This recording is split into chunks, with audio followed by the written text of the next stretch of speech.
tengok dulu. Coba putar rekamannya. Sebelum saya maju tadi, saya sudah mengangkat tangan meminta restu mereka. Ingat, sebelum maju tadi saya sudah begini. Dan semuanya mengangguk. Mengangguk berarti setuju. Andai yang mulia Wali Nangguru tadi tidak mengangguk, maka saya akan ceramah menghadap Anda.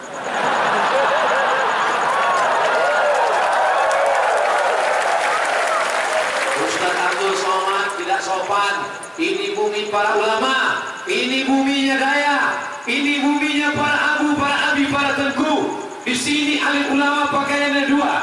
Kalau tidak berjubah, pakai kain sarung. Kenapa Ustaz ceramah pakai celana panjang? Tidak kalian tahu bagaimana susahnya kami naik ke atas. Dikawal oleh Pak Kapolda di depan.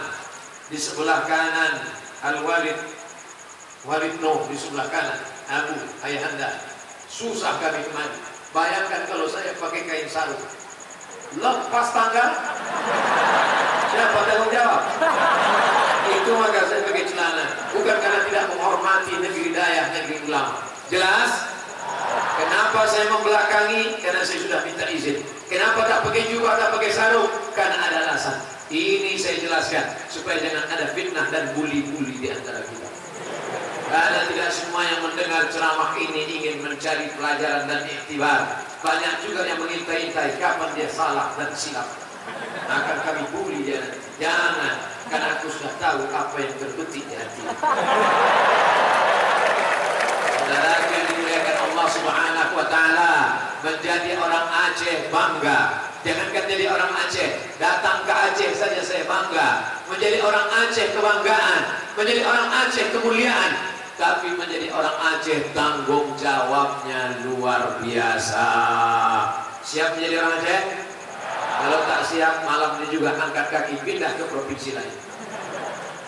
Menjadi orang Aceh, maka siap meramaikan masjid dengan sholat berjamaah. Kenapa? Karena petualang dari Maroko bernama Ibnu Battuta sudah sampai ke negeri ini dan dia bercerita, aku sampai ke sebuah negeri bernama Sumatera. Aku berjumpa dengan ulama-ulamanya berjubah hijau dan putih. Rajanya menunggang gajah, ulamanya menunggang kuda. Mereka jamu aku dengan makanan.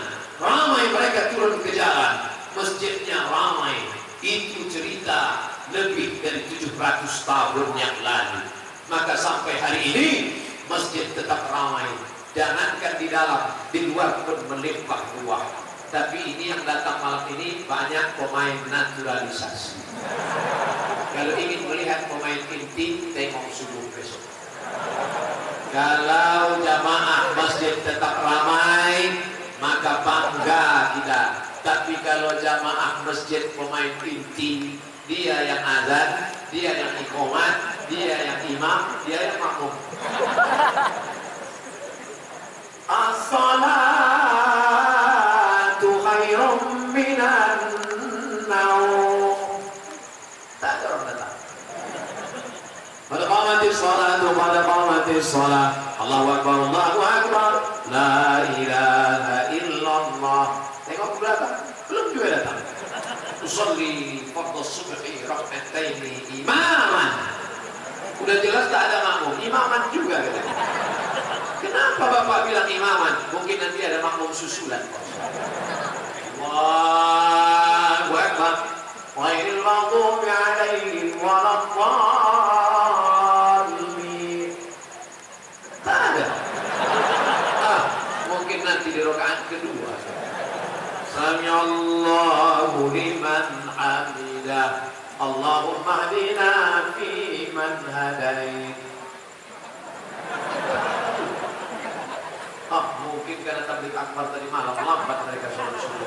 Assalamualaikum warahmatullahi. Memang tak ada. Di daerah lain tidak ada sholat berjamaah, tercela. Kalau sampai di suatu negeri, musalla, surau, langgar, kosong sholat berjamaah, istahwazat alaihimus syayatin. Satu negeri itu dikuasai setan. RT yang tidak sholat berjamaah, RT-nya kesetanan. Kalau sampai di kabupaten itu ada masjid yang tidak sholat berjamaah, bupatinya ke sana. Kalau sampai di provinsi itu tidak ada salat berjamaah, gubernurnya ke sana. Kenapa Ustaz? Kenapa Ustaz tidak sebut wali kota? Ada wali di sini. Kata saya sebut. Tapi insya Allah kita jaga salat berjamaah. Mohon maaf, ini makmum semua. Bersedia jadi makmum? Kalau gitu saya jadi imam. Siap? Luruskan shaf, luruskan shaf. Setelah lurus shaf, tumitnya lurus. Zaman dulu pakai pedang, dicabut pedang, meluruskan tumit. Tapi jangan coba besok. Sedang tak pakai pedang aja orang tak datang, pergi pakai pedang. Imam hanya menengok kiri dan kanan. Lurus, lurus, langsung angkat. Jadi tak perlu imam itu meriksa ke belakang satu-satu. Dulu mahasiswa, ada mahasiswa kuliah dulu, ada mahasiswa dari Libya. Orangnya tidak mau mengangkat takbiratul ihram sebelum sok lurus. Dia periksa satu-satu. Saking lamanya, datang orang Afrika, maju dia. Allah namanya kudeta tak berdarah. Asal sudah nampak lurus, sudah Allahu Akbar.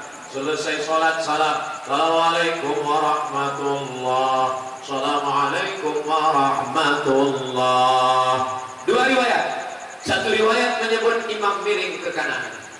Nanti anak ibu nanya, Mama, kenapa imamnya miring ke kanan? Rumahnya sebelah kanan. Imam miring ke kanan, hadisnya sahih, karena sahabat ingin dapat barokah sebelah kanan. Itulah kenapa barokah sebelah kanan. Itulah kenapa saya ke kanan duluan. Barokah sebelah kanan. Belum dapat barokah sebelah kanan. Tapi ada riwayat kedua, selesai sholat Nabi menghadap ke jamaah. Ada tak imam di Banda Aceh yang selesai sholat menghadap ke jamaah? Ada, tapi beda sama Nabi. Nabi kalau menghadap ke jamaah matanya mencari mana yang tak datang ke masjid. Sekarang banyak imam menghadap ke jamaah dia nunduk. Karena makmumnya nengok dia grogi. Saya kalau selesai sholat tidak pernah menghadap ke jamaah. Saya selalu miring ke kanan. Kenapa Ustaz tidak menghadap ke jamaah? Saya tidak sanggup macam Nabi. Karena Nabi kalau menghadap ke jamaah dia inspeksi satu persatu. Asyhadu fulan, asyhadu fulan, asyhadu fulan. Mana si fulan? Mana si fulan? Mana si fulan? Kenapa tidak datang sholat berjamaah? Inilah hadis yang belum pernah saya amalkan. Saya ketua masjid. Di masjid dekat rumah saya, kalau saya sana saya jadi imam. Belum pernah selesai sholat saya tanya, mana sih? Mana sih? Mana sih? Kenapa Ustaz tak tanya? Dia tak ada kekuasaan. Kalau saya tanya mana sih? Dia tak ada. Emang Ustaz mau apa? Coba kalau saya bupati, selesai sholat saya tanya, mana kepala dinas, mana kepala badan, mana kepala kantor, mana yang ada kepala, mana yang tak kepala. Bisa atau tidak? Bisa. Coba kalau saya polisi saya ada pistol, bisa saya tanya, mana saya, mana? Bisa tidak? Bisa. Insya Allah akan lahir generasi-generasi muda yang akan menjadi bupati, yang akan menjadi kapolda, yang akan menjadi kapolri. Tapi dia juga menjadi pemimpin sholat berjamaah. Amin. Di mana mereka? Inilah yang ada di hadapan saya ini, anak-anak muda. Bangga kita sekarang anak muda. Dari mana Ustaz tahu ini anak muda? Dari suara takbirnya. Mari kita dengar takbir anak muda. Allahu Akbar. Anak muda. Orang tua mana bisa? Allah. Kalau tak percaya, besok pergi ke Panti Jompo, kumpulkan, suruh mereka takbir. Takbir.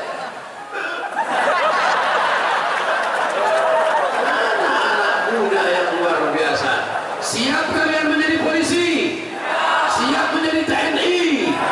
Siap menjadi pengacara? Siap menjadi bupati? Siap menjadi wali kota? Siap menjadi imam? Awas kalau tak siap.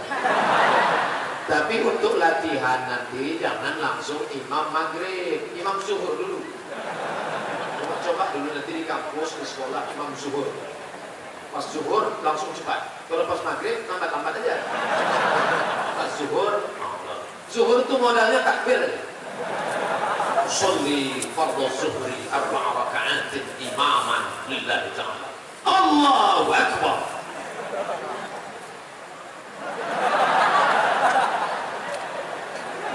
Gua agak lama-lama sedikit. Udah selesai nanti ditanya kawan, hebat gue ya jadi imam. Iya, ya. Lama gue tegak jadi apa ayatnya? Lama. Kenapa lama betul? Ulang 5 kali. Modalnya Allahu Akbar aja. Tapi sami Allah ingat juga. Jangan sampai lupa sami Allah. Allahu Akbar. Nanti udah mental agak siap, udah agak-agak hebat mental, barulah kau sholat maghrib. Sholli fardhal maghribi 3 raka'atin adaan imaman lillahi ta'ala. Allahu Akbar. Bismillahirrahmanirrahim. Alhamdulillahi rabbil alamin. Ar-Rahmanir Rahim. Malik yaumiddin. Sampai habis. Waladdallin. Amin. Bismillahirrahmanirrahim.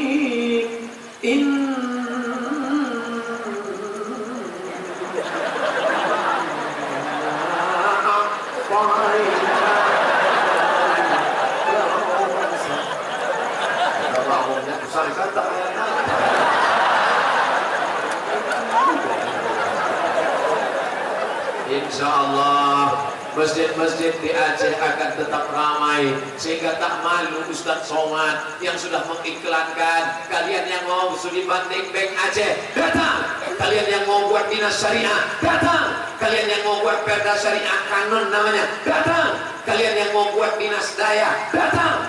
Begitu mereka datang kemari, mereka bangga. Kenapa? Belum sampai ke Aceh sudah melihat pramugari pakai jilbab.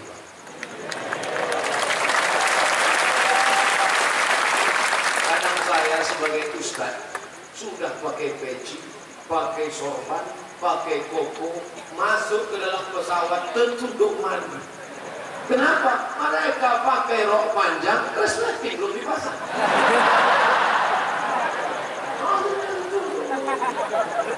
Malu kita pakai peci. Mana tahu nanti kita ketemu di pesawat, nampak saya pakai kacamata hitam, pakai pet. Sudah tahu alasannya? Paham kan? Paham? Paham betul. Biasa saya kalau naik pesawat pakai pet, pakai kacamata hitam, datang orang, Ustaz Somad ya? Mirip. Tapi ketika ke Banda Aceh pakai peci, pakai sorban, pakai koko, kenapa? Kita tidak malu. Kenapa? Karena mereka pakai rok panjang, pakai jilbab. Di mana itu? Di Banda Aceh. Kira-kira Ustaz Somad bisa tak merubah orang dengan ceramah? Masuk ke pesawat, kumpulkan semua.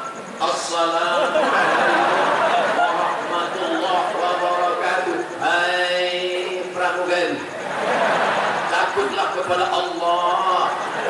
Bisa merubah pakai ceramah?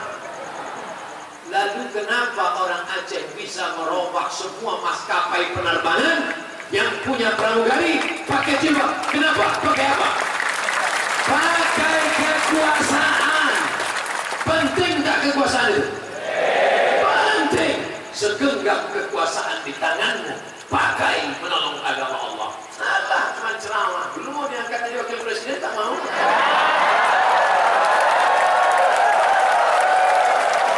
Aku sudah tahu apa yang terbersih di hati. Masih ada adik-adikku, anak-anakku yang akan memegang tampuk kekuasaan ini di masa akan datang. Biarkan aku berceramah sejauh mata memandang, dari Sabang sampai Papua. Bukan membawa partai, bukan membawa golongan, bukan membawa nama apapun. Lillahi ta'ala.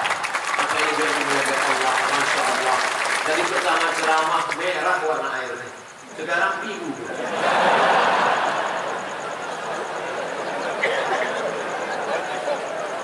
Saudara yang dimuliakan Allah, begitulah hebatnya kekuasaan. Artinya apa? Kalau ada kekuasaanmu, pakailah. Kau bisa merubah rok pendek jadi rok panjang. Kau bisa merubah yang tak berjilbab menjadi berjilbab. Saya ceramah di luar kota, pulang jam 2 malam. Jam 2 malam masuk ke kota, anak lajang, anak gadis bonceng-boncengan di mobil, duduk-duduk cekikikan makan jagung bakar. Saya tengok kecepatan motor 30 km, tapi pegangannya 130. Ini tidak akan terjadi di Banda Aceh, betul?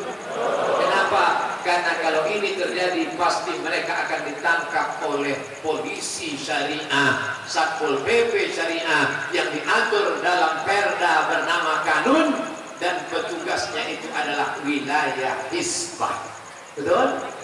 Wilayah Hisbah akan memanggil mereka. Hei, kamu dua bonceng-bonceng sini. Kenapa kamu bonceng berdua? Ini istri saya. Lanjut. Kamu kan kemarin yang kami kata waktu kami tangkap dulu kamu katakan istrimu. Iya. Ini kan apa yang lain? Ini istri saya yang kedua, Pak. Saya kemarin jumpa kawan di airport di Cengkareng. Saya tanya, itu istrimu? Iya. Kemarin kita jumpa di Batam bukan yang ini. Itu yang pertama. Tapi kok PNS? PNS mana boleh pilih dua? Aku udah keluar dari PNS. Waktu PNS satu, begitu keluar 3. Sekarang saya tanya, mau PNS atau tidak?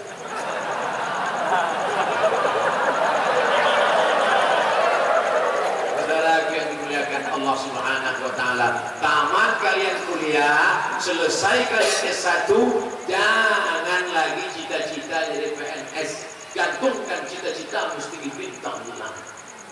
Tak pernah ada bintang 6. Kalian jadi entrepreneur, kalian jadi businessman.